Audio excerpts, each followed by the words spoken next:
I don't have much voice because I'm not used to the pollution, so sorry. Je suis très honoré d'être ici déjà. Donc on va faire un atelier aujourd'hui. Plutôt que de parler en général dans les masterclass, on nous demande de parler de notre vie pendant des heures. Là, je me suis dit que comme Île-France a voulu que pour la première fois on vienne dans le sein du festival qui nous accueille pour parler véritablement d'autre chose, une autre partie du cinéma français, je me suis dit que c'était peut-être plus amusant et pour vous de voir véritablement la cuisine, ce qui se passe dans la cuisine d'un film. Donc on va commencer, on va directement dans le sujet et on parlera après, votre professeur m'interrompra s'il y a des problèmes de compréhension des fois. On a fait une espèce de petit film, comme un making-of, et je vais vous expliquer tout le process, toutes les étapes, du moment où j'ai reçu un scénario, j'ai accepté de le faire, jusqu'à la scène finale, une fois qu'elle est toute finie, et je vous montrerai à la fin, quand on l'aura reçu, la scène complètement finie. Donc vous allez voir toutes les petites étapes. Il y a 2 séquences dans le making-of que j'ai là. Une séquence donc, qui va être Taken 3, la séquence de l'autoroute pour ceux qui l'ont vu, et la deuxième, toujours dans Taken 3, la séquence finale de l'avion. Et je vous expliquerai pourquoi ces 2 séquences, parce que le cinéma c'est des choix artistiques, mais c'est aussi des choix économiques. C'est-à-dire qu'on nous donne de l'argent pour faire les choses, ou on ne nous donne pas l'argent pour faire les choses. Et après, on fera des questions-réponses, c'est-à-dire que vous poserez vos questions, et n'hésitez pas, depuis quelques jours que je suis là, j'étais très surpris parce que j'ai vu énormément, et chaque jour c'est de plus en plus, de gens qui en fait avaient vu mes films, donc je suis super honoré. Et c'est toujours intéressant d'avoir, vous êtes des étudiants, donc de savoir ce que vous allez faire, et de poser des questions et d'avoir des réponses peut-être plus rapides que ce que vous imaginez. Quand je suis arrivé depuis quelques jours, les gens me disent toujours « Oui, mais on ne peut pas faire de film comme d'action ici parce qu'on n'a pas les moyens ou on n'a pas la technique. » Comme votre professeur vous l'a expliqué, moi je viens de nulle part. J'ai pas d'a priori à la base et j'ai appris en faisant les films. Et vous allez voir, donc dans tout ce que vous allez voir là, c'est vraiment du bricolage faire des films d'action. C'est pas... il n'y a pas quelque chose de... On a une scène qui est écrite, qui souvent est assez abstraite, et on doit en faire quelque chose de nouveau, d'attrayant, de dynamique, et tout ça fait qu'effectivement, il n'y a pas de règles, on a déjà fait ça, on a copié, ça ne se passe jamais comme ça. Donc vous allez voir que c'est vraiment un peu c'est du bricolage. Donc je ne sais pas si ça existe en iranien cette terminologie, mais c'est véritablement, on essaye de trouver des systèmes, et on crée, on invente des choses. Donc c'est assez marrant parce que je dis toujours, quand on fait un film d'action, on fait 2 films. Il y a un premier film qui est très sérieux, qui est tout ce qui est autour du drame, tout ce qui est des émotions, la gestion des acteurs, donc ce que vous savez déjà tous faire. Et on fait un deuxième film qui est toute la mécanique de l'action.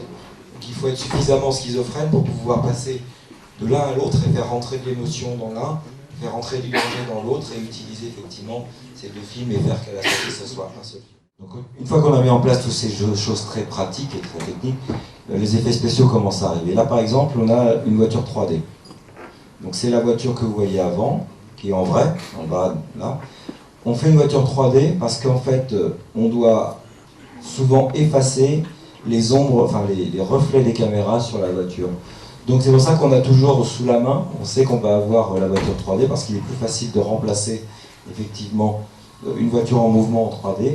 Sur les voitures principales, on ne peut pas faire ça sur toutes les voitures. Donc ça c'est une partie c'est les premières fois que les CGI, le VFX font une intervention. Après il commence à arriver, donc là c'est du réel, hein, tout ça c'est tourné en réel. Et après par exemple, là on vous montre, on voulait donner un peu plus de danger. Donc on a rajouté, ça c'est le plan tourné, et on a rajouté une voiture derrière qui vient arriver, voilà. Et ça c'est une voiture 3D, la voiture grise. Donc vous voyez, ce qui fait l'intérêt de ce genre de film et d'un film d'action réussi, c'est que vous avez du réel, ça c'est ce qu'on fait en vrai, et puis vous rajoutez juste des éléments qui vont venir créer plus de tension. Vous voyez, tous ces plans, c'est des plans réels. Ça, c'est et là, par exemple, là vous voyez très bien, quand on est en montage, on nous fournit des espèces de voitures en filaire, c'est-à-dire en fil. Donc c'est la post-prod qui nous donne ça et on les incruste en disant là on aura besoin d'avoir une voiture, donc on la monte, et après effectivement les effets spéciaux nous donnent la voiture, enfin reprennent le plan et en fait vont incruster la voiture en 3D. Donc là vous voyez c'est Michel Julienne qui s'occupe qui est quelqu'un d'hyper connu depuis 40 ans, il a fait un nombre de films hallucinants, d'action, et qui gère toutes les cascades voitures, qui est en train d'expliquer à tout le monde ce qu'on va faire, parce que c'est là où on va faire un saut. C'est la voiture qui va prendre un tremplin, et le tremplin va l'emmener dans des cartons. Donc c'est toute la préparation, là c'est les gens qui amènent les cartons, et toute la préparation, les caméras, grues, tout, parce qu'on ne le fait pas 150 fois. Parce que une, on peut casser la voiture, et deux, c'est très risqué pour le pilote. Donc on essaye de faire ça une fois ou deux fois, tout casser. Vous voyez là, vous voyez dans l'écran, il y a le tremplin. Il faut savoir que la voiture, elle arrive à 80-90 km/h. Donc vous voyez là le saut une fois que c'est en train d'être fait, en vrai. Et après, bah, du coup, nous on va devoir refaire les autres plans, c'est-à-dire les voitures qui passent en dessous. Donc vous les voyez après, là, voilà, la voiture, c'est une autre plate. Une fois que tout ça a été fait, bah, on fait passer les voitures à côté, en dessous, et on les réincrustera les unes avec les autres. Vous voyez, après on va enlever les cartons. Enfin, là on a créé aussi une voiture de police en 3D. Donc pas pour l'utiliser, mais pour en fait, parce qu'on avait la direction de la voiture quand elle arrivait, qui n'était pas normale. Donc on a utilisé la voiture 3D juste pour remettre une espèce de couche par-dessus la vraie voiture qu'on a tournée, pour pouvoir la tourner un tout petit peu plus. Parce que quand le cascadeur devait prendre le tremplin, le problème il est que nous on voulait vraiment que la voiture bouche le champ, enfin, arrive en parallèle et après reprenne face à S. Et lui, il arrivait tellement vite que s'il avait dû faire lui en conduisant, il se serait retourné. Donc on doit s'adapter, effectivement, et on a effectivement recorrigé le truc. Donc vous voyez, la voiture, elle est dans l'axe à nouveau, donc elle peut après continuer. Ça, c'est la vraie voiture. C'est pour ça que dans cette séquence, cette toute petite séquence, il y a déjà 3 étapes. 1, le décollage, 2, le vol en l'air, et 3, l'atterrissage. Donc là, vous voyez une autre installation, ce qu'on appelle le top rider.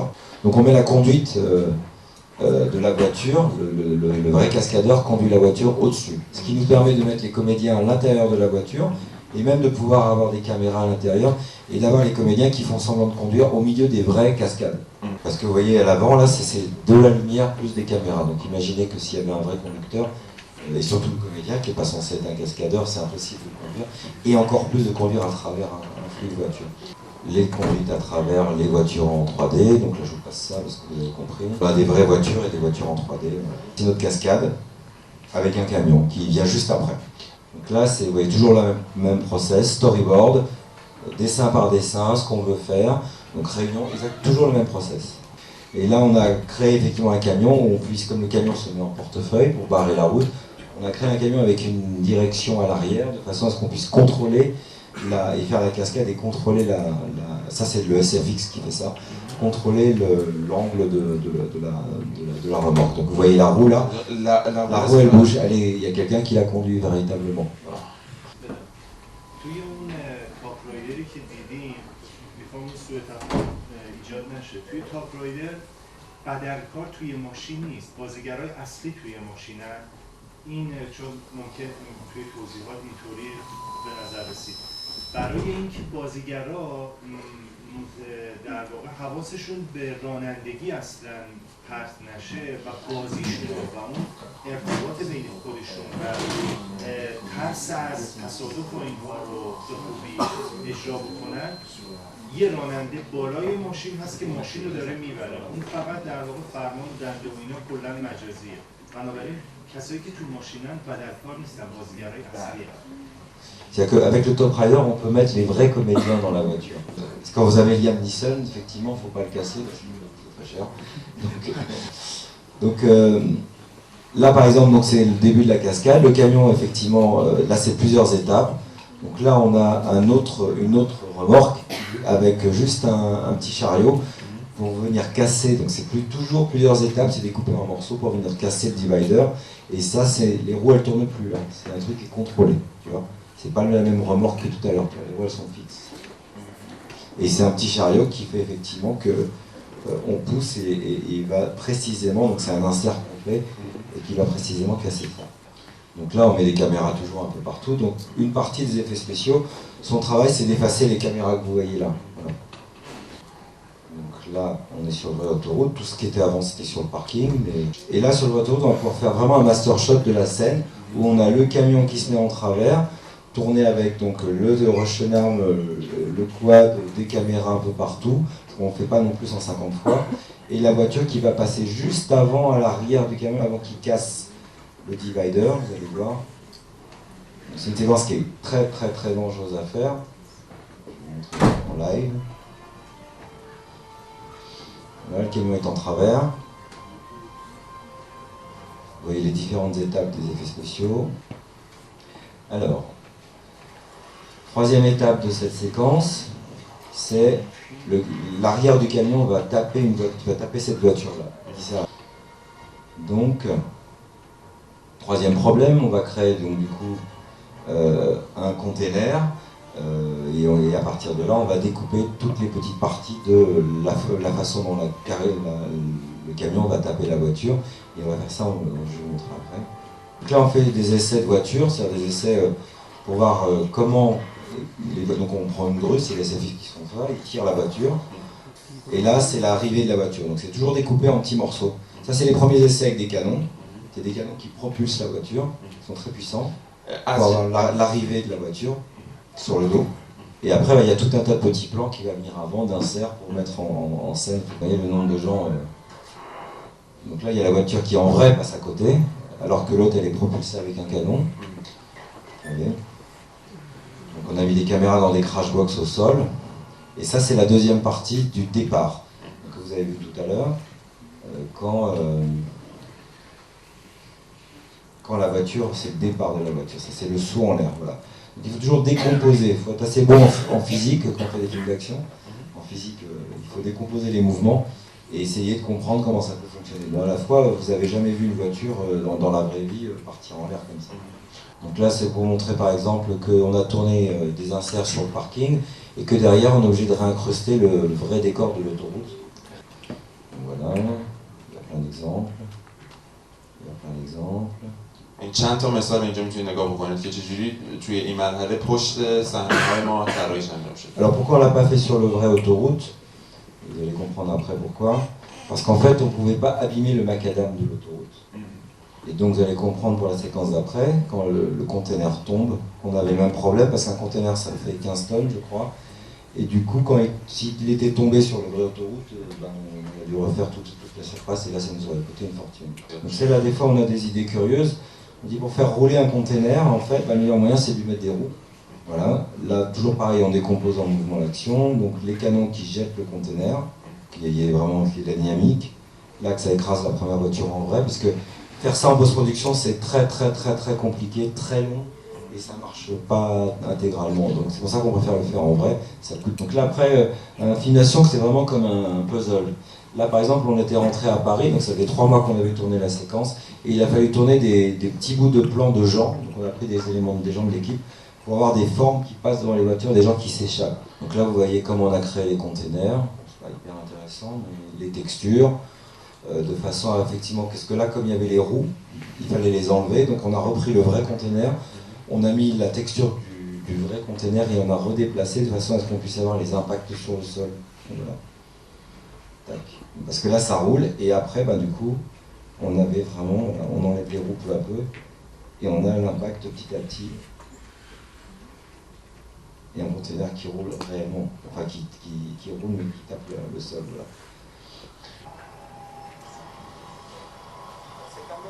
Là, c'est la deuxième séquence, c'est la séquence du jet.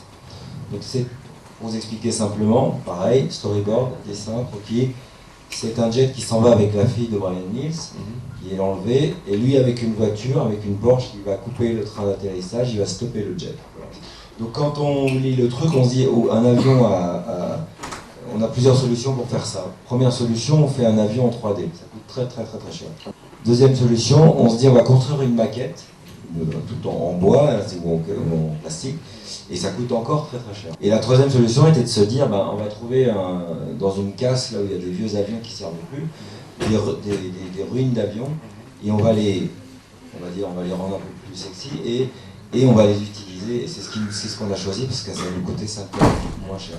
Donc on a trouvé 2 vieux avions qui ne marchaient plus, il y en a un qu'on a coupé en 2, pour faire le décollage, c'est-à-dire pour faire le nez de l'avion et avoir vraiment les plans autour, parce qu'on pouvait contrôler derrière avec le petit véhicule l'avion qui monte et qui descend, et la Porsche qui vient de taper en vrai le frein d'atterrissage.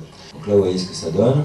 La Porsche arrive à 120, et bing, elle tape le frein d'atterrissage. Et on avait un deuxième avion, donc, dont les moteurs ne marchaient pas, c'est les faux moteurs, qui était tiré ou poussé par ce petit véhicule, où là on pouvait faire toutes les scènes de comédie à l'intérieur, aussi de drame, parce qu'il y avait des comédiens dedans, et on pouvait, avec, sur des plans, avoir les approches de la Porsche, et on ne savait pas jusqu'à quel point on allait pouvoir accorder les vitesses, et à quel point la Porsche, c'est ça le problème, c'est que tant qu'on n'avait pas non plus l'avion pendant un mois avant près, donc sur ce genre de truc, on a dû effectivement petit à petit tourner, puis on s'est aperçu que c'était safe de tourner avec cet avion-là. Donc on a continué, on a commencé à faire le train d'atterrissage qui se fait taper avec le précédent, et après on a tourné avec l'autre avion, la Porsche qui s'approche. Donc vous voyez, voilà. Mais on ne pouvait pas le faire au début parce qu'on n'était pas sûr. Donc c'est pour ça que quand on fait de l'action, il faut mieux faire step by step pour ne pas prendre de risques. Voilà ce que ça donnait. La voiture est à 120 km/h. Et le Precision Driver a dû faire la cascade 20 fois par jour. 20 fois par jour. Il faut dire à quel point la précision de ce genre de personnes, ils sont très rares, il y a très peu de gens comme ça dans le monde. Donc après, vous imaginez qu'en post-production, on va enlever le petit train qui est derrière, et ainsi de suite. Donc je vais vous montrer la séquence. Aller faire l'avion doit aller un peu plus vite, et ainsi de suite. Voilà. Là, on enlève le véhicule. Il a une question. Juste après, là, c'est fini. D'ailleurs, c'est quand ça, je ne peux pas laisser ça.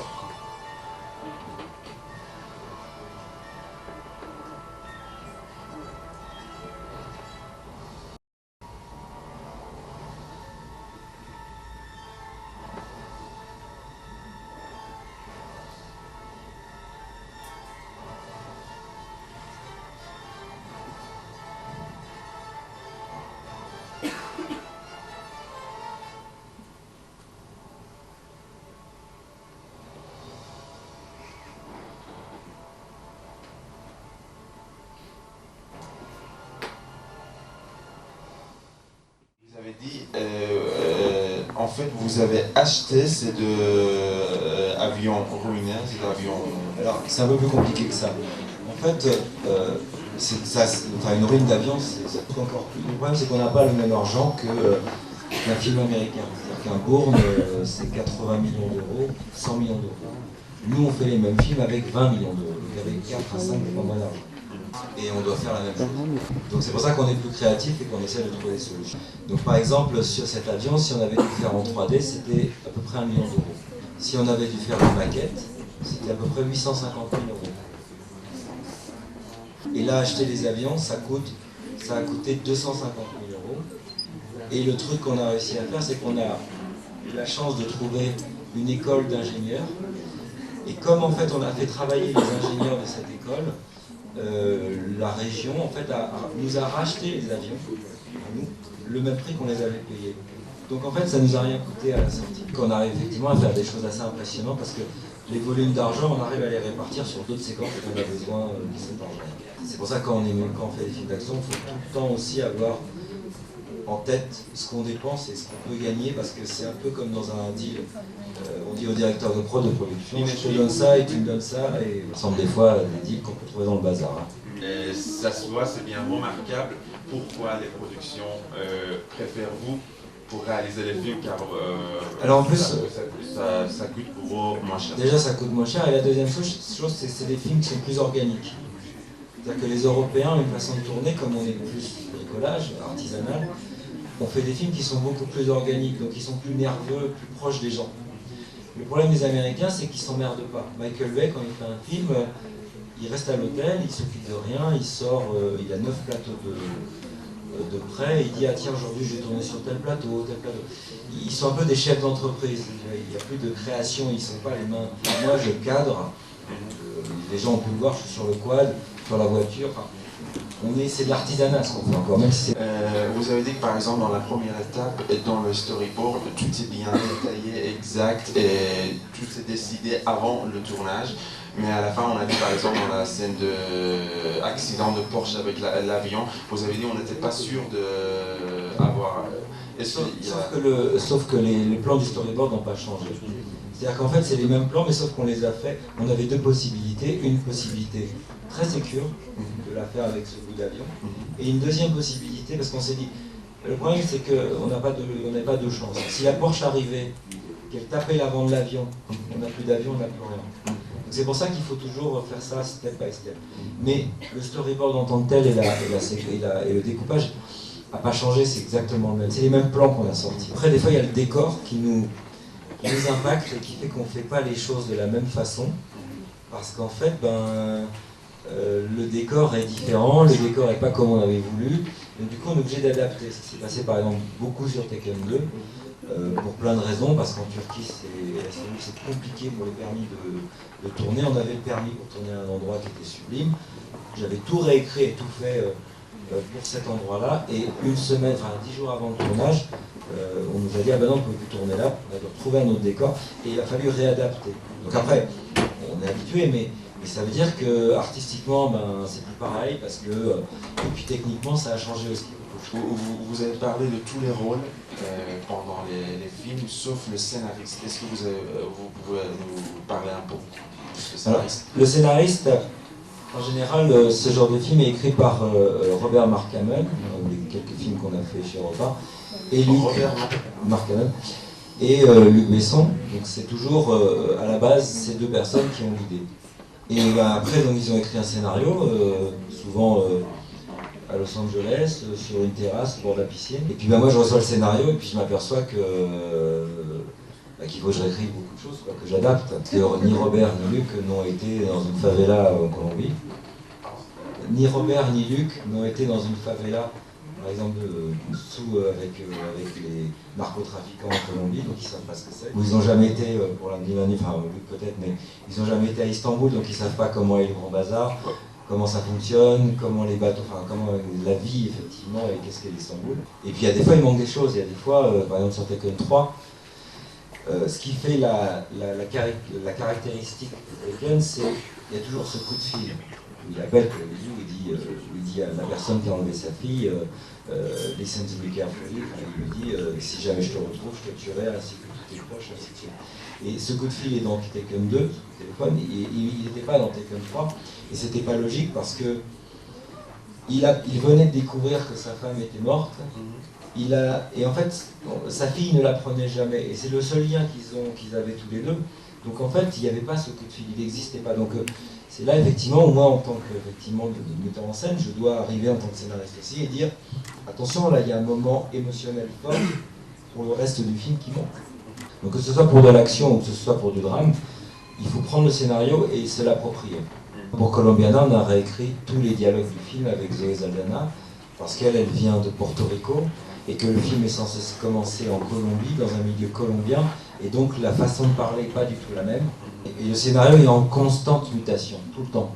Du jour où je l'ai lu, que j'ai fait mes notes, que j'ai commencé à mettre jusqu'au montage, jusqu'après le montage, on est toujours amené à enrichir, préciser, de rendre les choses plus claires, enlever des choses qui sont trop évidentes. On passe notre temps sur des films aussi précis, on doit en permanence régler les choses. C'est la même chose quand vous faites un court-métrage, et que c'est une histoire très iranienne. Vous devez, entre le moment où vous avez écrit votre scénario et le moment où vous êtes en train de répéter, le moment où vous êtes en train de tourner le film, et le moment où vous êtes en train de le monter, il s'est passé 1 an, 2 ans. Donc les choses évoluent, votre regard évolue, il y a des précisions, des évidences qui apparaissent, des choses inutiles. Donc que ce soit de l'action, que ce soit du drame, que ce soit n'importe quoi, c'est la même problématique. C'est toujours un process de se dire, est-ce qu'à ce moment-là, je suis suffisamment précis, j'ai assez d'émotions dans l'action, dans l'humain. Il faut en permanence se mettre en... Et ça va à un tel point que quand on fait un film de studio, donc ça c'est un film qui est européen à la base, mais qui a été majoritairement financé par Fox, qui est une très grosse major américaine. Quand on fait un film de studio, le problème est que le public est mondial, c'est international. Mais on a un public quand même américain qui est énorme, c'est-à-dire que le film-là, c'est monumental ce qu'ils ont fait aux États-Unis. Donc souvent, moi j'attire l'attention sur des problèmes, Et puis on me dit non, parce que tu sais, on a été greenlighté, on va pas revenir dessus. C'est tellement compliqué de faire valider le script. Ils disent non, mais ça a été greenlighté, on va revenir dessus. Et après, je te donnerai un exemple. Et sur Taken 2, par exemple, moi je lis le script avant de tourner et je dis à Robert et à Luc, j'ai un problème. C'est qu'à la fin du film, tout est résolu, il récupère sa femme qui a été enlevée, sa fille, ils sont tous les trois, ils arrivent à l'ambassade américaine à Istanbul, et ils retournent derrière pour se venger. Il n'y a aucune raison de retourner, puisqu'il est américain. Et la logique américaine, c'est de se dire, on te met dans un avion, tu rentres chez toi, et puis c'est tout. Et donc quand je dis ça, on me dit, bah non, mais le scénario est greenlighté, on touche à rien. Donc on tourne le film, tel quel.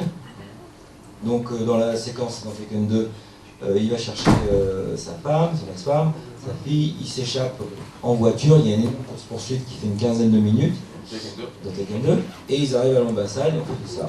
On finit le film, on monte le film, on a fini le montage, on a commencé à enregistrer la musique, on va presque commencer le mix, donc on est vraiment dans le dernier mois et demi de la post-production, le dernier mois de la post-production. On va tester le film aux États-Unis, tout le monde dit c'est génial, ça va faire un énorme succès. Et puis j'ai un coup de fil 15 jours plus tard, du boss de la Fox, du numéro 1 de la Fox. Il me dit Olivier, un dimanche soir, Olivier, il fallait que je t'appelle. Tu te rappelles l'an dernier quand tu nous avais dit que effectivement c'était pas logique. En fait, on a fait tester le film dans le Midwest, c'est-à-dire un autre public américain. Pas le public des côtes, qui est plus, on va dire, évolué, mais un public américain beaucoup plus roots. Et en fait, ces gens, en fait, ils comprennent pas pourquoi il revient à la fin se venger, alors que, je vous l'ai dit l'an dernier, est-ce que tu penses qu'on peut faire des retakes et retransformer de façon à ce qu'effectivement, s'il y ait une vraie raison de retourner pour se venger? Et là, je fais, attends, c'est juste la scène d'action qui fait 15 minutes, il y a 880 plans. Donc, il faut que je me mette devant au montage et que je regarde plan par plan pour enlever la mer, parce que le seul moyen, c'est d'imaginer qu'il retourne à la fin, dans le troisième acte, il retourne pour aller chercher la mer. Sinon, il n'y a pas de justification. Donc, je suis parti au montage avec mon monteur, lui qui est arrivé, et puis plan par plan, on a regardé ce qu'on pouvait retourner ou pas. Et à la sortie, ils nous ont payé 3 jours de retournage à Paris. Donc on a tourné à Paris des scènes d'Istanbul, c'était assez marrant. Donc on a été malin, on a retourné des choses et on a juste effacé sur quelques plans, très peu de plans, la mer, et on a retourné effectivement Liam qui vient la chercher pour recontrebalancer et résoudre ce problème-là. On a changé, il ne va pas à l'ambassade avec sa femme. En réalité, ce qu'il y a dans le film aujourd'hui, il n'y va pas. Il va qu'avec sa fille. Mais à la base, le premier montage, fini, quand tout le monde a vu le film dans les tests screening, et tout le monde a dit ok c'est bon, on était en mix, il y avait sa femme avec donc on a dû retourner des petits éléments, ce qu'on appelle des retakes, de façon à ce que ce soit plus logique pour tout le monde. Si j'ai bien compris, vous avez un caractère charismatique sur le scénario, sur la production, et si j'ai bien compris, vous avez un pouvoir sur toutes les étapes du film.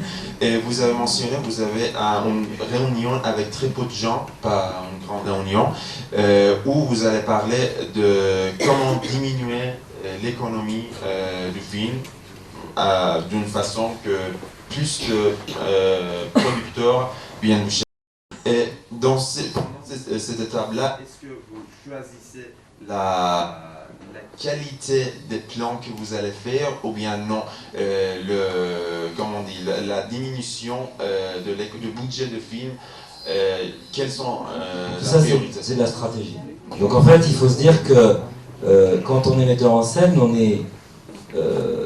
est obligé de savoir exactement tous les éléments du film. Ne pas savoir qu'un film c'est de l'argent, pas faire ce métier. Parce que sa créativité, on la protège par son savoir. Parce que même si à la sortie, le film, s'il marche, tout le monde va gagner de l'argent, quand on fait le film, l'intérêt d'un producteur, c'est d'en gagner le maximum pendant le process du film. Donc effectivement, tous les éléments créatifs que vous avez imaginés avant, moi quand j'arrive à une réunion, je sais exactement ce que je vais faire. Mais c'est comme, je joue pas au poker, mais c'est comme si on jouait un peu au poker. Je montre une carte, tu montres ta carte et après on voit ça. Et c'est vraiment de la stratégie tout le temps pour préserver sa créativité. Voilà, c'est une illusion de s'imaginer qu'on travaille la main dans la main avec un producteur. On peut s'entendre bien, mais on n'a pas les mêmes... Pendant le film, le producteur il a peur que le film coûte trop cher, ce qui arrive souvent. Le réalisateur s'en fout, et souvent, effectivement, on arrive à des films qui coûtent très très cher et qui ne rapportent rien parce que le réalisateur avait des visions délirantes. C'est pour ça qu'il faut effectivement, on est des humains, et on est coincé dans ces problématiques qui sont que des problématiques humaines. Donc il faut arriver très fort, il faut savoir exactement tout ce qu'on fait.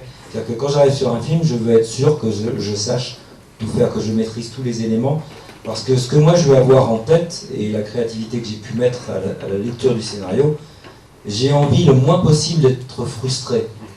Et cette frustration, c'est la chose la plus dure à gérer. Parce que quand vous faites un film, vous passez votre temps à être frustré.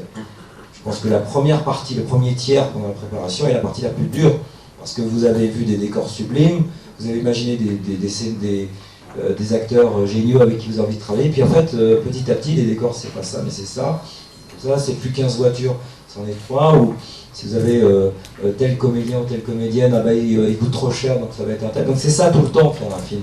C'est pour ça qu'il faut savoir, effectivement, avoir des réserves tout le temps, dire, ok, moi, ce comédien, je le veux. Il coûte tant de plus, ok, je te donne ça, à tel endroit, je vais faire d'une autre façon, et on a ce comédien, par exemple. Donc il faut savoir déplacer ses forces, comme dans la stratégie, c'est vraiment le Game of Thrones. Ce qui est bien dans un film, enfin, on bosse tous normalement dans l'intérêt du film. Quand on fait ce genre de film, les problèmes d'ego disparaissent assez rapidement, parce que là on parle juste d'intuition. Donc c'est l'intuition de quelqu'un contre l'intuition de quelqu'un d'autre. Et donc 1 an plus tard, on n'est plus dans l'intuition, on est dans la certitude. Donc pourquoi moi j'ai attiré cette attention-là? Parce que moi je ne me positionne pas comme quelqu'un qui va... Moi je ne pensais pas au public du centre des États-Unis. Je me suis dit, globalement, ce film est distribué dans 120 pays. Et il y a des populations qui ont aussi cette problématique, qu'on leur explique les choses différemment. Quand votre film passe en Corée du Sud, en Iran, au Japon, à Hong Kong, en Chine, c'est encore différent, en Europe, en Allemagne, en Angleterre, ces gens, ils n'ont pas la même perception. Et quand on fait des films comme ceux-là, qui sont des films worldwide, on doit essayer d'accorder, parce qu'on ne peut pas faire un film pour tout le monde, donc on accorde, et on essaye d'anticiper, de se dire, est-ce qu'ils vont comprendre ça? Est-ce que ça, c'est pas trop pour eux? Il faut essayer effectivement d'anticiper, mais c'est que de l'intuition, il n'y a pas de savoir. Donc le truc est que quand 1 an plus tôt, je vois Robert et Luc, eux me parlent ils sont dans une situation où ils ont écrit un script, ils savent que c'est pas parfait, c'est pas grave, ils savent que je vais le reprendre, mais en fait ils ont réussi à décider la Fox, à décider Liam Neeson sur ce script. Et c'est vrai que la décision de financement, elle est tellement fragile au début qu'ils n'ont pas envie de se dire « Ah, si on change la fin, ça veut dire qu'on va repartir dans des discussions. » Donc eux, ils sont dans une logique de protéger effectivement là où ils en sont à ce moment-là. Mais pour aller encore plus loin, vous savez, il existe des réalisateurs qui font des films et qui dans leur tête, leur film doit aller que dans les festivals. Et il y a certains de ces réalisateurs à qui le festival a demandé de changer la fin, je parle même du Festival de Cannes, parce que ça ne rentrait pas dans leur logique, et le réalisateur le fait ou le fait pas. Mais s'il veut aller au Festival de Cannes, c'est quand même tentant pour un réalisateur, même si c'est un cinéma d'auteur, je peux vous promettre que les 3/4 le font. Ils changent ça, ou c'est trop long, ils raccourcissent, parce qu'on leur dit, ben ouais, mais nous, le public qui va venir, ça va être ça, il y aura ça dans la sélection. Donc c'est à tous les niveaux, c'est pas uniquement sur un film d'action, c'est tout. 36مین جشنواره جهانی فیلم فجر اردیبهشت 1397